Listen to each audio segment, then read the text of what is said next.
You're listening to Radio Joblines with your host, Scott Possessor, right here on 103.9 LI News Radio.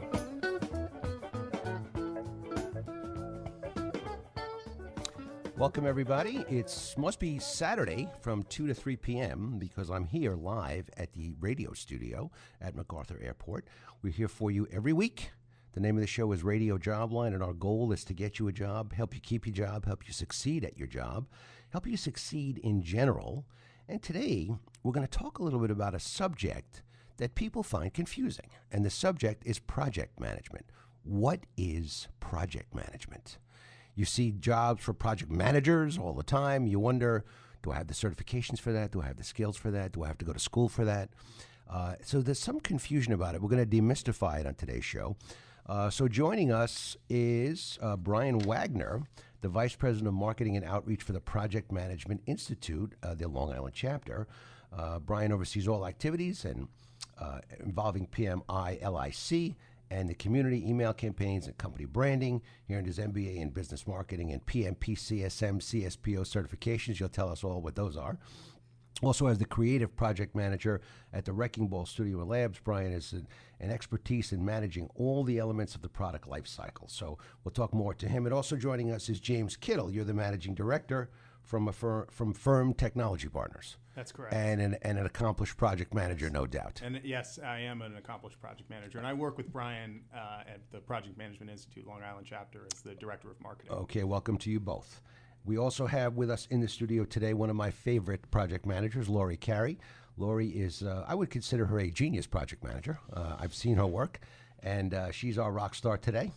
And you'll give us an update on We Connect the Dots as well, and your hackathon, and some great subjects that we're going to talk about today that all fit together. And then also joining us is our internship watcher, Lenore Paprocki, who comes on the show every few months and tells us about internships that are coming up for students, and also some jobs that she's going to be talking to us at the Holiday Inn Express, a couple of different locations, right? So we'll sprinkle those into the show as well. But first, we're going to go to our fabulous intern, Catherine Polanco. And Catherine is going to tell us about a job fair for Target. Go ahead, Catherine. Yes. Target is opening up two new stores in Elmont and another in Freeport. So they are planning to hold 3 job fairs within the next 2 weeks, and with the goal of fulfilling 160 jobs. The job fair for the Freeport store will be held on Thursday, August 11th from 9 a.m. to 5 p.m. And then 2 job fairs will be held for the Elmont store, one on Monday, August 8th, and the other on Wednesday, August 10th, from 8 a.m. to 5 p.m. All hiring events will take place at the Rec Court Plaza, 626 RX Plaza in Uniondale. And for more information, they can log on to Target.com and visit the careers page. They can also visit our Twitter page, which I'll be sharing the information to all our followers. Terrific. Thank you so much, Catherine. By the way, I say this every week, but Catherine is the greatest intern we have ever had here on Radio Jobline. Thank you, Scott. So let me throw it over to my buddy, Lenore Paprocki. How you doing, Lenore? I'm doing well, very well, thank you. Tell us what you're going to talk to us about today. So we're going to talk about, what I'd like to talk about is really highlight what's going on with the local colleges. Suffolk Community College being one of them, who offers an opportunity for employers to seek out, and also as well as people looking for positions on their website. They have a site that they can go on to, which is sunysuffolk.edu/jobs. sunysuffolk.edu/jobs. And they're looking for, usually what they're looking for is business administration, marketing, criminal justice, information technology, paralegal work, and even radio and television. And as well as some hospitality and business background as well. Looking for employers to sign up and offer some internships. The internships are credit worthy, and also as well as job opportunities as well. All right, let's go around the room. Internships. Lori, pretty important, right? Absolutely. The students today need to get real-world experience, and without internships, they can't do that. So when people say, what experience do you have, and your portfolio is pretty much blank, that's you're less likely going to be chosen for the job. Right. And Catherine, you have an internship. I I do. Well, we can't get. Sorry, you're not mic'd right now, but we'll come back to you and talk to you about that after the break. What about internships? You guys believe in them? They're critically important. Sure, yeah. And it's a great way to start out, great way to get experience. Not a great way to get paid. Some of them don't really pay that well, but Right. it is definitely a way to get experience and get something on your resume. Yeah, we feel that, I read, unfortunately, because of the business I'm in, I read thousands of resumes. I wouldn't even tell you how many. I'm getting to the point where I can, look at them from a mile away, and I can say, that's not good. Or that's how many you read. But when I see one from a recent college graduate that's never had an internship, I whatever I'm looking at, I know is false. Because what else could be on there? If they don't have any jobs and don't have any internships, it's just a bunch of made up stuff on the resume, that either did or didn't happen. We don't look very kindly upon that. Us recruiters, we look for people that have internships.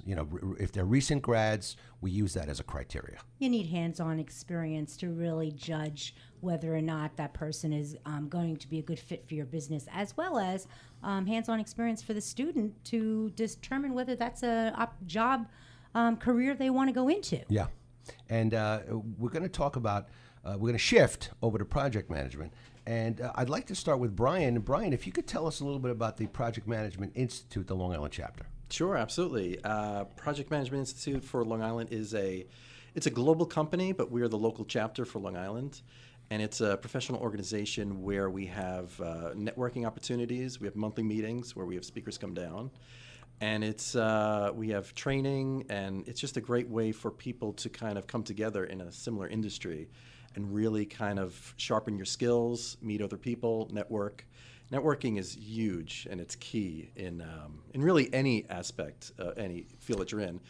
But so you kind of really need to find your group and really kind of find. I think it was a year ago. It was either a year ago or 2 years ago. I can't remember exactly. But Pat Malone from Stony Brook, you probably know her. She invited me to speak at a PMI graduation, I believe is what it was. So I did my little talk about finding a job and so on. But there were so many people there. I mean, it's probably one of the biggest places to get, right? A PMI. Are you familiar with it? I don't know if I am familiar with it. Yeah. Where was this? Stony Brook. Oh, Stony Brook. Yeah. Held Right. at the Seaward Building. And, Yes. And Pat Malone runs their workforce readiness program. I'm sure there's a better name for it than that. Can you help me on this, Laurie? I don't know the name of it. Yeah, you don't know. Anyway, Yeah, it was some bunch of happy project managers, right. and they were really. I still think it's mystical, though. What are the skill sets? What is a PM? Yeah, absolutely. Yeah, right. So what it is project management fits in a lot of different aspects of people's jobs. Could be in different fields, different industries. So what it really is just it's tools and techniques and processes that you use to do projects. So a project could be anything. It could be really simple, just something that you're putting together. But why it's formatted and what we do is we really kind of show you what the tools and techniques are for it. It's like a toolbox. Mm-hmm. So with the training, we have prep classes for people who want to pass the exam. Mm-hmm. And that's kind of what the exam is. I call it the World Series of project management because it's everything that you can use. Not necessarily that you would use it, but it's all the different tools that you would need to do projects. Mm-hmm. And it's just great to have it at your disposal. All right, let's just try. So let's just see how out of the woods I am here. Sure. So if I was going to start a new project, the first thing I would do is I would make an outline. That's me. I'm not a PMI guy. Right. So this is the way my mind would work. So I would need an outline of what I'm going to do, a step by step. First I'm going to do this, then I'm going to do that.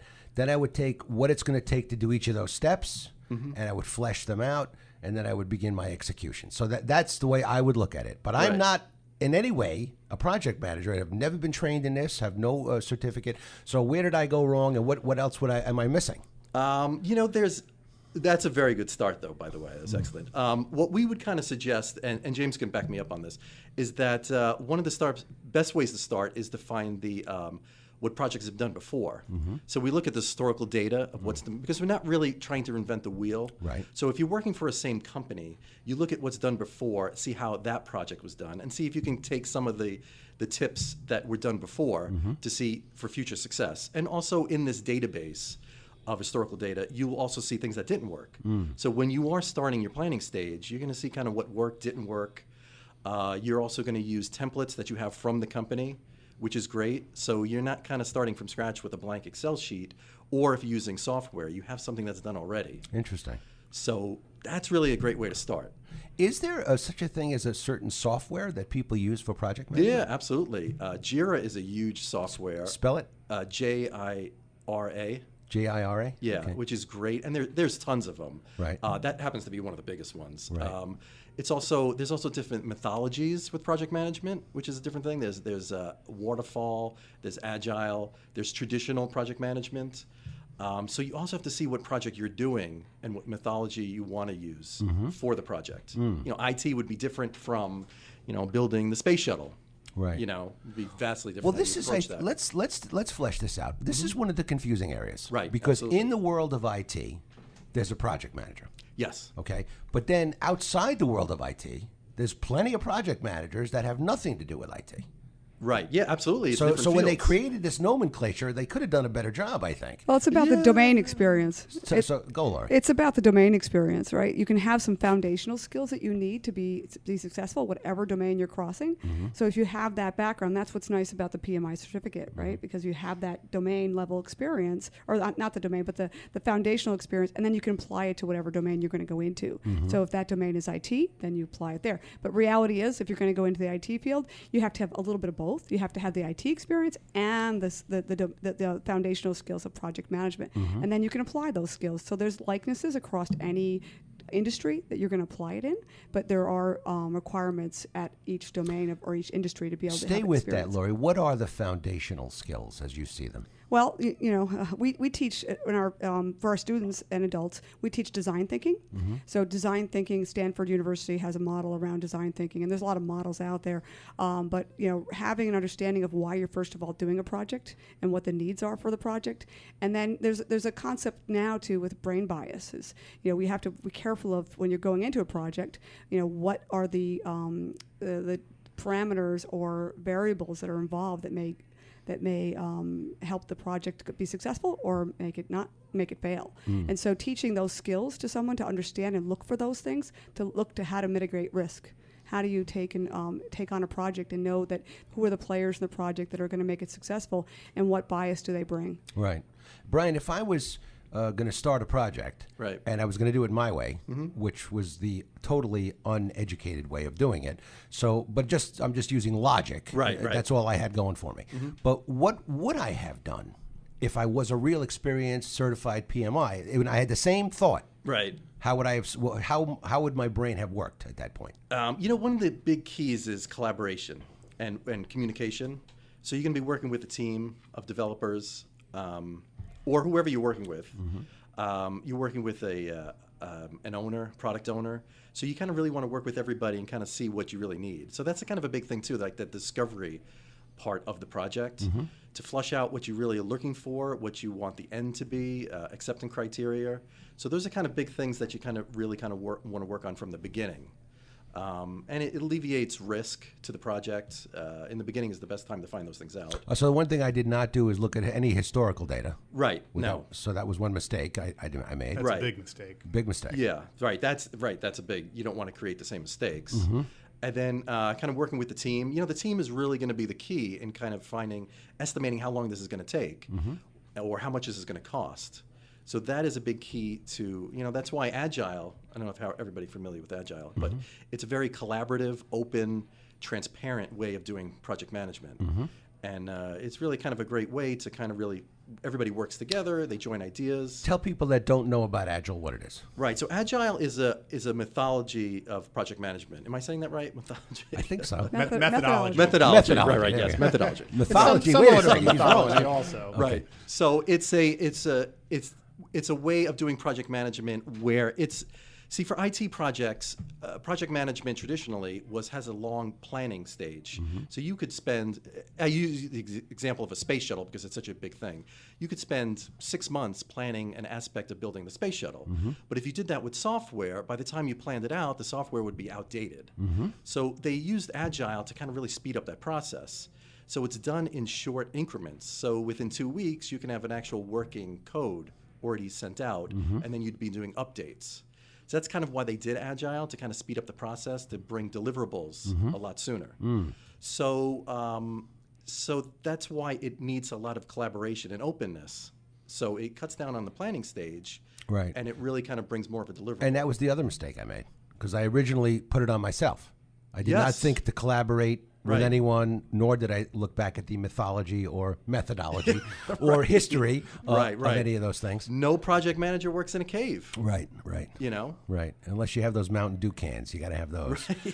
So, Lori, tell us about We Connect the Dots for those that don't know about it, because I think this is a really an amazing thing that you do, and how you instill the skill set in these students at a young age. Certainly, Scott. So it's focused on teaching kids what it feels like to be in a real project.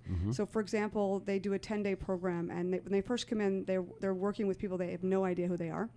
They're thrown on a team, and it's very diverse. Gender, socioeconomic background, age, everything is blended. And we do that intentionally because when they go in the workforce, they're going to have to work with people different ages, different backgrounds, and so we want to give them a sense of what it feels like. And so then they have to work on a project together, and they have to come up with a conceptual idea. They learn about design thinking and empathy and all the processes that go along with design thinking. They have to design a website, build a mobile app, do a 15-minute presentation, and a 1 to 2 minute video trailer that's like a marketing trailer, and they have to present that to the group. How old are these? These are 13 to 18-year-olds. Wow, that seems like a tall order. It's immersive. These kids are when the adrenaline and the dopamine and all the neurochemicals that get fired up when this group of kids is amazing. Right. And they get a sense of what it feels like to work in a conference room, to do brainstorming. What does it feel like? Right. And how do I work with different people? So when they come out of this, and there's a lot of at first a lot of confusion, and then we start to give them some skill sets. We teach them all the skills they need to be successful, and then they have to work together to demonstrate their competencies that they can actually do what we taught them. Okay. And they have to pick the role that they're going to be, because not everybody's going to be a developer. Not everybody's going to be, a project manager. Right. Somebody might be the marketing person. Somebody might be the visual and digital animation or whatever they're doing for it. So they pick the role based on the solution or the problem they want to solve. Before I ask you about the hackathon, let me read you a little bit about Lori. Founded in 2012, We Connect the Dots is a not-for-profit organization based out of Long Island, New York, with the mission to excite, inform, and educate students about science, technology, engineering, arts, and math, STEAM careers. Through strategic collaboration with schools, local governments, and leading organizations within STEAM industries, We Connect the Dots provides experiential learning programs that educate students about the opportunities available with STEAM careers. It teaches both teachers and students the skills needed to enter the 21st century workforce. But tell us more about this hackathon. That sounds really exciting. Yeah, so this past week I had the opportunity in our for-profit business, which is Lori Carey Consulting, which supports the We Connect the Dots. That's our sustainability model. And I had the opportunity to do a 48-hour innovation hackathon for an international company. And I can't really say their name because I'm under NDA, but it was the company was looking to solve a problem, to reduce costs. And they wanted to be able to combine it with an international approach with resources in another country. So there was people in the U.S., people in another country, and they had to come up with ways to really look at the problem and reduce costs for the organization overall. And it was amazing to see the solutions that people came up with. And they had 48 hours to kind of work in their teams and then come up with a financial proposal, as well as a high level what the concept would be and how it would reduce costs. And what was really interesting is because the problem was in the U.S., not in the international location, the bias that we saw, because people are so close to the problem. When you're close to a problem, it's hard to kind of step back and look at it differently. So the end result, the winners of the competition were in the other country because they were not here. And they came up with extremely innovative solution to address the problem. Is there some way you could just give us a little tidbit of what, without revealing stuff that would violate the NDA? Well, what I'll say is that, if you, as a company, if you look to solve a financial problem or project you've got to work on, and you've done it before, and you know how expensive this particular project was, $10 million project, and they needed to reduce the cost by at least 25%. And not only did the team come up with a solution that reduced the cost, but they made the company money. So it was a totally different way of looking at things. And what was really innovative about it was the fact that they did it in a way that both brought teams together in a team building activity. So these people that are working together now will work much better together because of this activity. Where normally companies pay to have somebody come in and do team building activities, they just took it and twisted it around and said, let's do team building and come up with a solution. And they combined it together, and I was lucky enough to facilitate it and help create it. So it was really exciting to see the impact. Excellent. How many people? Can I ask how many people were in that? There were 6 teams total, and each team had about 6 people on it, 5 to 6 people on each team. And they were from different countries There was 3 teams in the U.S. and 3 teams in another country. that you can't mention. Everybody spoke English. Was that the Oh yeah, commonality? oh yeah. okay. Commonality was there. Yeah, everybody spoke Very, English. very interesting. All right, I'm glad we finally got Lori Carey Consulting out there. Yes. And we can talk more about that after the break. You're listening to Radio Jobline with Scott Possessor. We are here every Saturday live from 2 to 3 p.m. And we can take your calls if you're interested in project management or would like to talk to our guests about how to get a project manager certificate, or perhaps talk to Lenore Paprocki about internships, or Lori Carey about the amazing work that she does. You can just give us a call, 631-451-1039. We will take your call. And if you have an idea for the show, you can write to me, scott@linewsradio.com. That's scott@linewsradio.com. We have a news break coming up. We're going to be back after the break with more about project management. We'll see you in a bit. Roll away the dew. Roll away the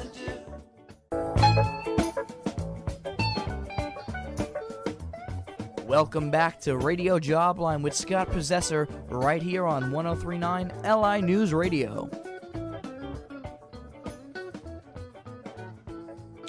That was a blast from the past. That was my producer from 2 years ago that was recorded. Welcome back to Radio Jobline with Scott Possessor. We're here for you every Saturday afternoon from 2 to 3 p.m. Today we're talking about internships. We're talking about project management. We're talking about how it all fits together and how the skills of a good project manager are applicable to every walk of life, every job. In fact, Lenore, you were saying how in event planning, Yes. if you thought like a project manager, you might even be more efficient. Absolutely. I couldn't believe the similarities as Brian was explaining So, project management. James, let's say that Lenore wants to get a PMI. She wants to get a project manager certificate. Right. What are the steps? What does she have to do? Sure. Tell us everything. Well, that's a terrific question. And so the best answer that I could give to you is to go to our website, which is pmilic.org. And I would say also, just going back a little bit, and I'll say that the Project Management Institute is a global organization. We're a not-for-profit organization, and we're committed to education and the proliferation of good ideas in project management. And one of the things that we're best known for is the PMP certificate, which is PMP stands for Project Management Professional. And there's a whole sort of series of things that you have to go through to earn this certification. What I tell people is it's a little bit like a CPA, but the truth is it's probably a little more exclusive than a CPA. Mm-hmm. Number one, it's an internationally recognized certificate. So if you have a PMP, you could go to do a construction project in Dubai, or you could go work on a project in London, and that certification would be recognized worldwide. There's only about 600,000 PMPs in the world. And some of the requirements to get a PMP, you have to have either 7,500 hours of demonstrated project management experience as a project management professional. You can waive 3,000 hours if you have a bachelor's degree. And then you would have to demonstrate 4,500 hours of practical work experience. So it's not something that you can just go out and get if you haven't worked as a project manager. There's other requirements. You have to have 35 what we call contact hours, which means that you go to class and understand some of the basics about project management and about what what we do as project managers. And then you have to pass a test, and the test is actually really, really difficult to pass. It's the hardest test I've ever taken. I've taken some. I tell people I took the LSAT. When I took the PMP, I actually failed the first time, and I had to take it a second time. It's 200 questions. It's about 4 hours. And it's very challenging. Now wait a second. The LSAT, that's the one that it's all these law school admission. These law school. No, Yeah. but it's these problems where you have to assign like an equation to the Right, problem. right. Very difficult. It's different. It's very different, and yes, but it's a very challenging test, and we do have a pretty high failure rate, especially at the first go. But back to your question, if somebody was interested and they didn't have this practical experience, we have another certification which is called the CAPM, which is the Certified Associate Project Manager. I think that's what CAPM stands for, and you can go through some of the same training and understand about the basics of project management. So an example of that would be, we were talking before about traditional projects, different methods in project management, agile, waterfall. One of the things that we have discerned about projects is that they tend to have 5 phases in a traditional model. So there's the initiation, there's planning, there's execution, there's monitor and control, and then there's closing. And so we find that any project, whether you're planning an event, say a wedding, or say it's a corporate golf outing, it's going to go through these same phases. It's also the same as if you're building an oil tanker, an offshore oil rig. You're going to have the initiation, which is where you demonstrate the business case for doing something. Why do we need a tanker? Why do we need to have a wedding? Then you go through the planning phase, where you write everything down and try to figure out what's going to go on here, what's success, what will make this a successful endeavor. And then you go through the execution, actually doing the task work that's associated with the project.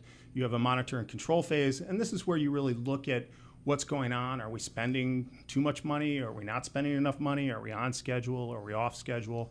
And then closing, which is also very important, especially if you're a professional project manager. Closing is where you measure the success of the project, and you also document the lessons that you learned from the project, so that when you go back the next time that you do one of these projects, you can do a better job.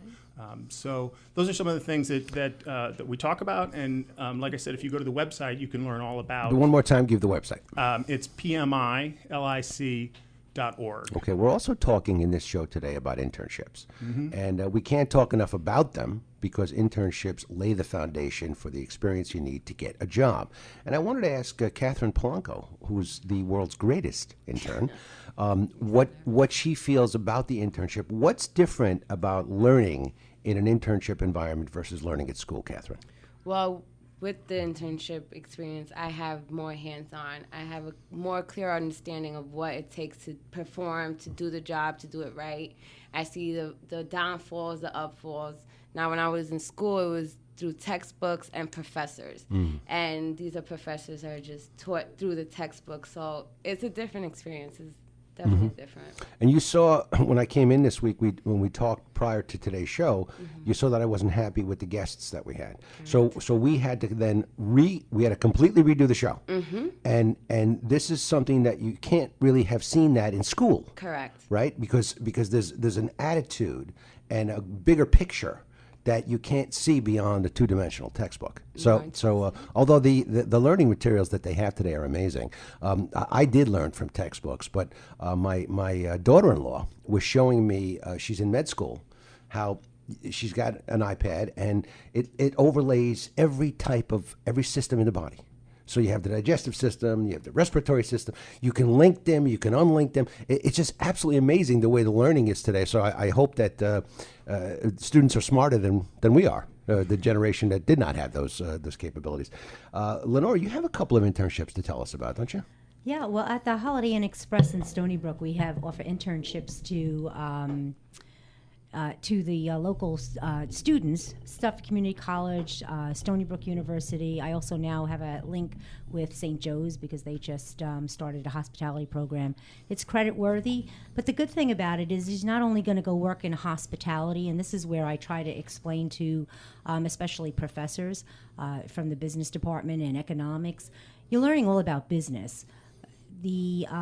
As in every hotel, there's a bunch of different departments, and each department works individually, but then they all have to work together to make that, fine oil machine work properly. And that's what I teach the interns when they come to intern with me.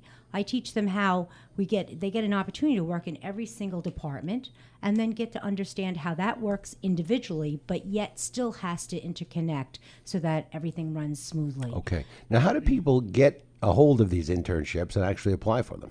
Well, they have to go see their professors, and then the professor will reach out to me, and or they can go to the, if they're at Suffolk Community College, go to the website that they have for Career Center, and also for Stony Brook University, they have a new website. It's Handshake at Stony Brook. Handshake, just like we're shaking hands, and but they really could go to the to their career center in both of those schools, as well as in St. Joe's. There's a career center. The students can go there, and it doesn't matter what internship they're looking to do. As far as I'm concerned, the fact of the matter is that the career center will help them to find the particular job that they're going to fit in the best. Whole nother issue. God forbid the students should actually use the career center at the college. God forbid. I never used the one at my college, which was a big shame, and that's why I have a degree in geology, folks. Can I ask a question? Sure. Besides students, for internships, is there anybody who's kind of changing fields? Is someone older? Oftentimes, there is. They may not go through the school. They'll walk in on their own, and I have had that happen where somebody who's looking to change fields.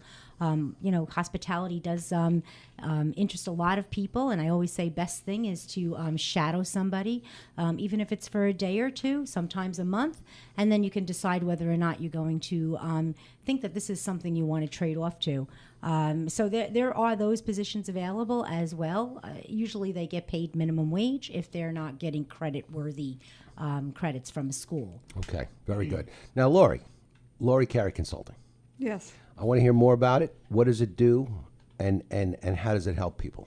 So we're a sister organization to our not-for-profit and designed for, excuse me, out of a sustainability plan for the organization. And what we do is we offer professional development, and it's all neuroscience research-based professional development.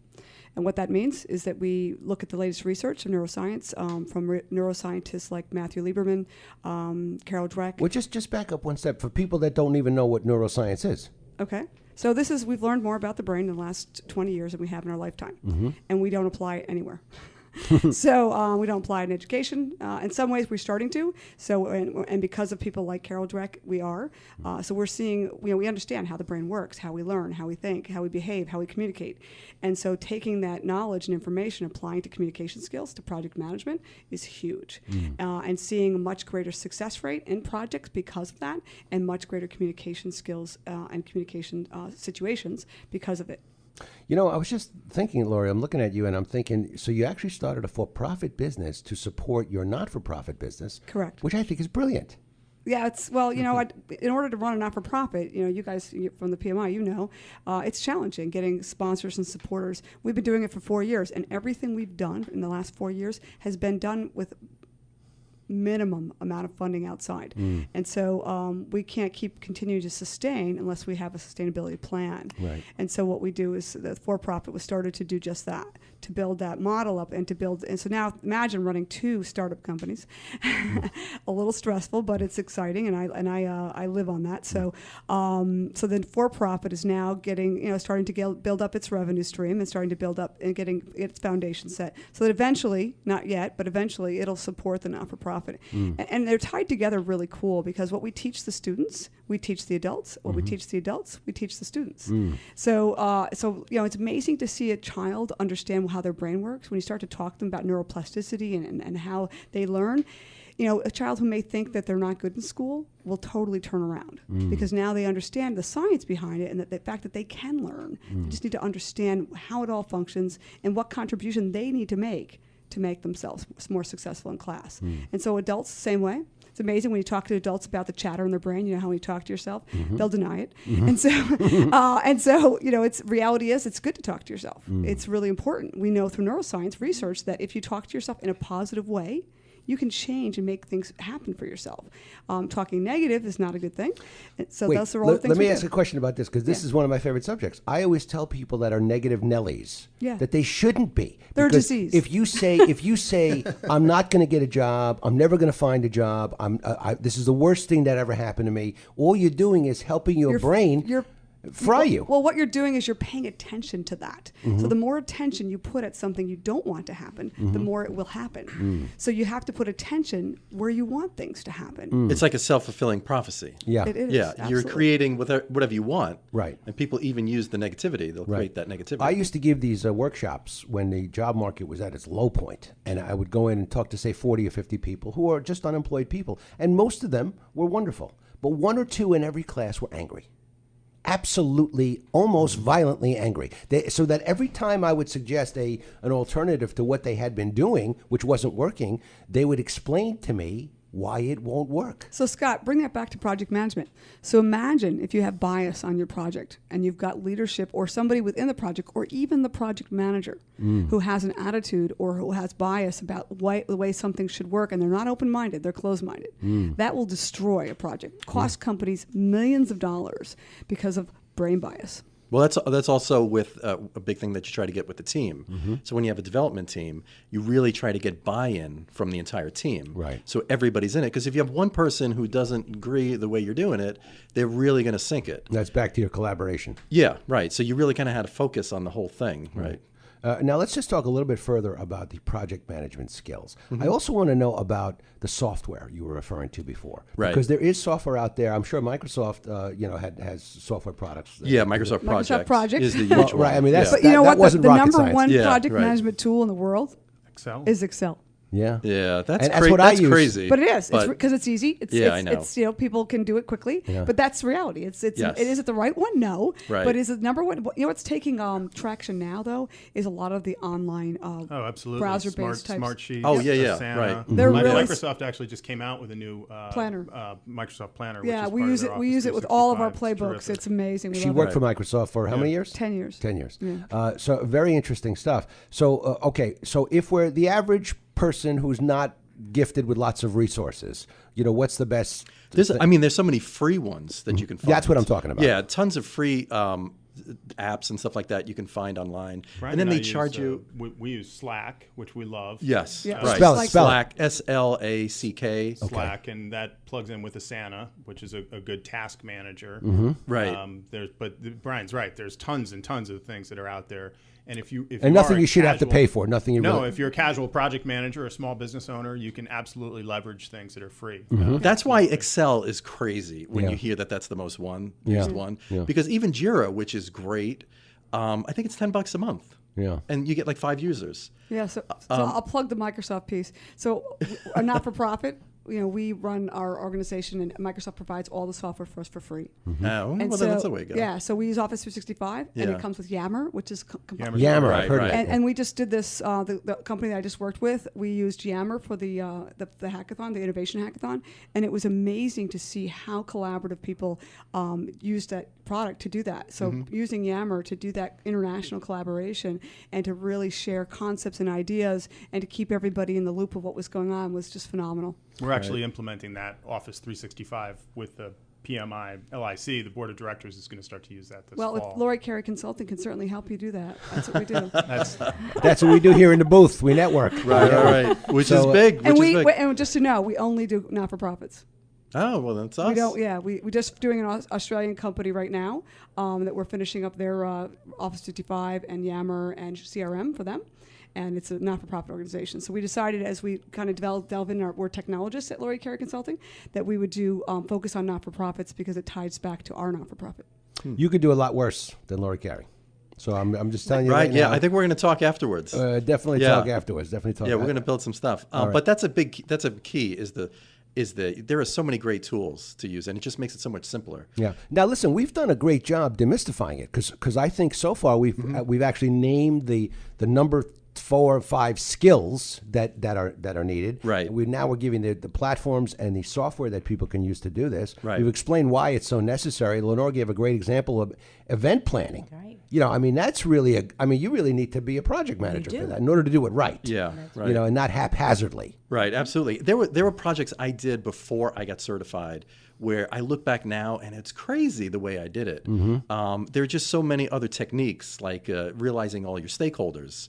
Leaving somebody out can cause huge rework. And that was one of the issues I had building an app way back in the early 90s, where I left out some stakeholders, and after the fact, they wanted some more features. So we had to do a lot of rework and retrofit things. So those are some skills that once you have, you could really utilize them. And All right. So common sense is a very, very good way to get things done, but it's not nearly as intelligent as project management. It goes way beyond common sense. This is giving you a flow of work. So tell me about the initial stages. Well, I would say it formats. It's common knowledge. It's common sense, but it formats it. Right. Where you may not have all the list of things that you need to do. Mm-hmm. And that's really kind of what it brings together. So, all right, let's go over the skills again. Right. Collaboration. Right. Not the mythology, but the methodology. Methodology. So yes. and you were saying historically the methodology, or Right. or the history of of anything that's similar to this. Right. All right. So those are two big ones. Right. Communication is really Yeah, the it's most key. essential. Yeah, they say skill of- 80% of project management spend their time communicating. Absolutely. It's Okay. talking Yeah. with stakeholders, giving updates on the status of a project, diving into what problems are, and trying to solve and guys, those if problems. you're already good at these three things, if you already are good at those three things, would then project management be much easier to get a certificate? You know, do you have the knack for it, so to speak? Yeah, but you also have to learn all the tools and techniques. So yeah, those are big parts of it. And if you have that personality, Right. which is key, because you have to deal with upper management, and then you have to work with a team. Sounds like there's a link to leadership here too. Sure, absolutely. that's a big part of it, right? But it's a big part of being able to interface with both those groups, and also clients, working with clients, working with teams. So that's kind of a big part, is the personality of it. Right. You really need to bring. Yeah, I know a company that's working on a huge project. I'll just say this real fast. They're a several billion-dollar company, and they've got 19 different lines, and they have to consolidate those lines. And can you imagine all the that's going to touch every footprint they have all over the globe, every piece of collateral, every website, every digital piece, all has to be changed. And they better get some project managers, because that's going to be a huge project. Yeah, right. Absolutely. You need processes Right. in place for that to work out. Right. Okay. One more time for people that want to get a PMP. What's the website? PMILIC.org. PMILIC.org. Yep. That's it. For people that want to look at your internships. Internships, go to Holiday Inn. No, not anymore. Right. Look, call me 631-471-8000. Lenore Paparocki, Director of Sales. Can I also shout out a quick job too? Hurry up. All right, hurry up. I have an opening for a sales assistant, someone who has a great personality, would love to help in the sales efforts for Holiday Inn Express Stony Brook, a very, very well-known first Holiday Inn Express ever built, by the way. All right, great. And the number again. 631-471-8000. Lori, for people to contact Lori Carey Consulting. LoriCarey.com. LoriCarey.com. Yep. Easy enough. LaurieCarey. Okay, we are almost out of time. Thanks so much to my guests. What a fabulous show. Great job, guys. And we demystified, finally, project management. Somehow, for 28 years, I have never done this subject. I'm glad we got out of the way. Have a great week, everybody. We'll see you next week. Happy hunting. Your eyes looked from your mother's face.